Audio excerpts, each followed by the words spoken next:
Happy Flossmas, everyone! Happy Flossmas Day 2. Winston and I are here to share this second day with you of our Flossmas adventure. So thank you so much for all the comments yesterday. I'm so glad you enjoyed the first Flossmas episode and the sort of switch from Flosstube to Flossmas. And a lot of you commented on the story that you were enjoying. And so yeah, I'm just really glad that you're happy with what we're doing this year and keeping with some of the traditions and starting new ones as well. So let's jump right into it. So I have got my coffee here this morning. I just reheated it so that we can share a little coffee and little treats together. So we're gonna get started with the advent calendar for myself from Trader Joe's. That is this one here that I picked up. It's got all these beautiful bows on, and let's see where day 2 is. So day 2 is right here, corner of that bow. So I'm gonna open this and we'll see what chocolate we get today. Yes, Winston, I know you wanna know too. Cute. Okay, so today we've got this cute little present. Hopefully you can see that pretty well, but very, very cute chocolate. So if you've got something, I know a number of you said that you had things that you were gonna be eating or an advent calendar that you were gonna be opening. So if you are, now is the time.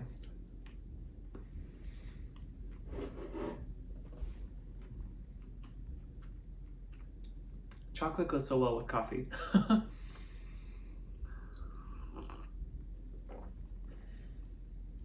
And now we're going to get Winston's advent calendar out. Let's see if he knows what's in his little box today. This is also from Trader Joe's, and he's getting all the freeze-dried chicken treats. So I'm gonna open this one here. Now I will say, yesterday there were a lot of treats in there, and he is a small dog, so he can't have all of them. And if that's the case every single day, I might not actually, which I think it is, I might not actually be opening each individual bag every day, but that's his treat for the day for number 2. So what I'm gonna do is I'm actually gonna use the bag from yesterday and give him the final treat from that so we can save some. What do you think, Winston? You think you want a little treat? You think you want this little freeze-dried chicken treat? High five? Good job. All right, so Winston has his treats, I had my treats. I think we are good to go. I want to start off today by talking about the new song I'm going to add to the playlist. This is a song called 365, and it's by Nicole C. Mullen. She has a Christmas album out that is really, really great. I like the whole album, but this song is another upbeat, festive, poppy song, Christmas song, and I always enjoy listening to it.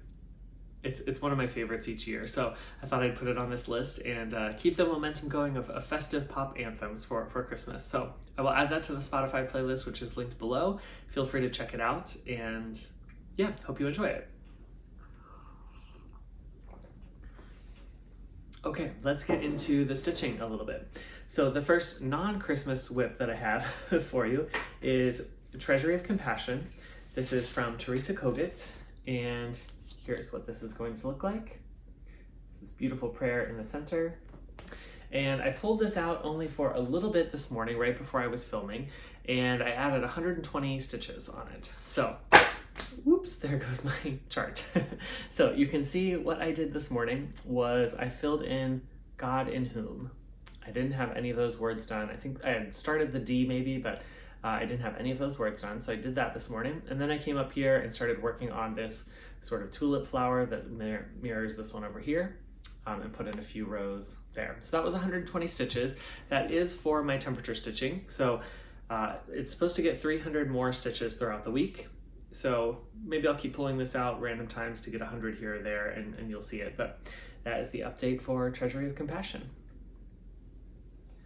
Next up, we've got my daily mystery stitch, and this is Advent Calendar Banner. This is from Tiny Modernist. Here is what this looks like. This is from last year, I think I said yesterday it was 2025, but we are in 2025. So this is actually from 2024. I'm not sure if this is available to get or not. You can probably reach out to Tiny Modernist and see if they have any answers, if you're able to get this pattern or not. Obviously, this is the blurred out version because it's a mystery, but this is what I'm working on every day this month. So let's go ahead and see where I got to.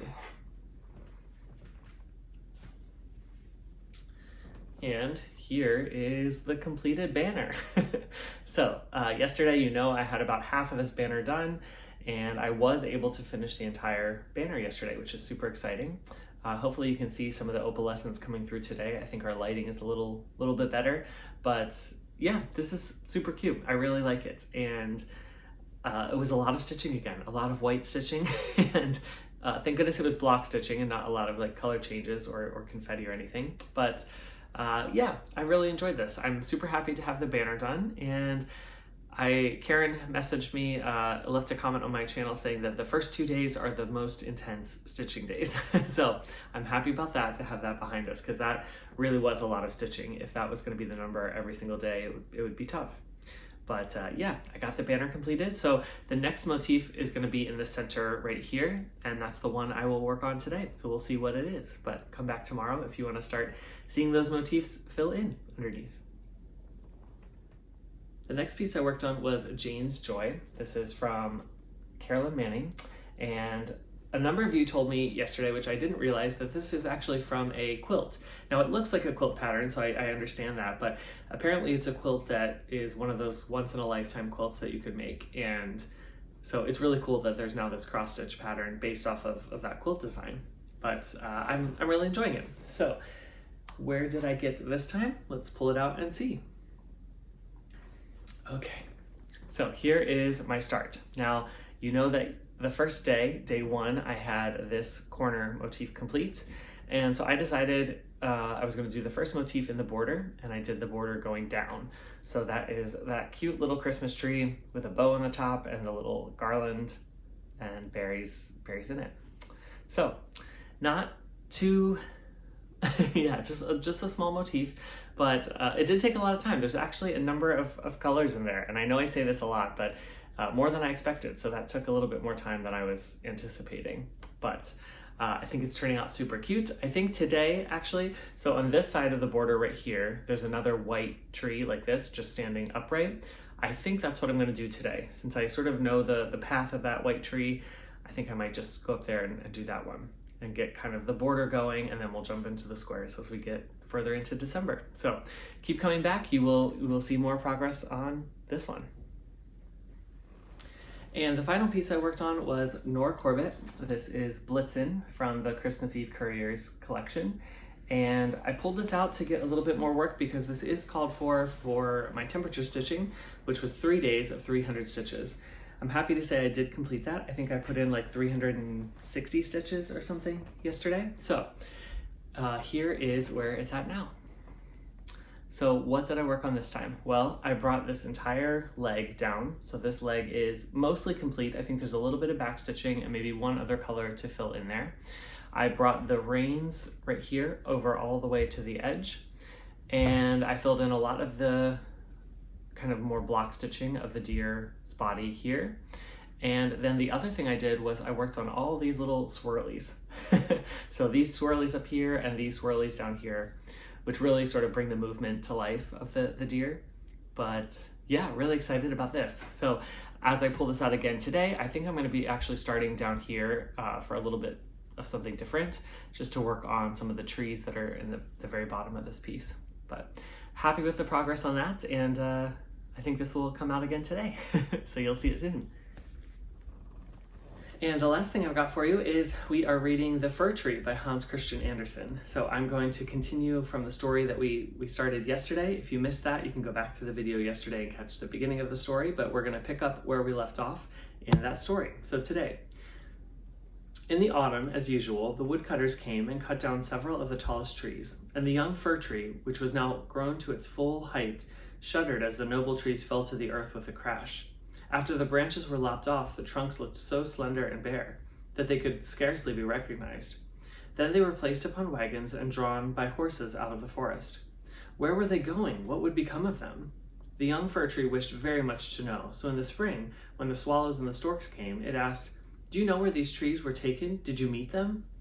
The swallows knew nothing, but the stork, after a little reflection, nodded his head and said, "Yes, I think I do. I met several new ships when I flew from Egypt, and they had fine masts that smelt like fir. I think these must have been the trees. I assure you they were stately, very stately." "Oh, how I wish I were tall enough to go on the sea," said the fir tree. "What is the sea and what does it look like?" "It would take too much time to explain," said the stork, flying quickly away. "Rejoice in thy youth," said the sunbeam. "Rejoice in thy fresh growth and the young life that is in thee." And the wind kissed the tree, and the dew watered it with tears, but the fir tree regarded them not. We'll stop there for today. So that is the next part of the fir tree story. The little tree is still wanting things that he does not have currently. So we'll continue reading that. Tomorrow we'll come back for day 3 of that. And yeah, I'm gonna keep this one short and sweet today so we can get on to, I know there's a million other Flossmas videos out there. It seems like everyone is doing a Flossmas this year, which is super exciting. I feel very behind in trying to catch up with everything. So I'm really grateful you're here and spent a little time with me, but I will keep it short and wish you a happy Flossmas day 2, and we'll come back tomorrow and I'll see you then. All right, bye.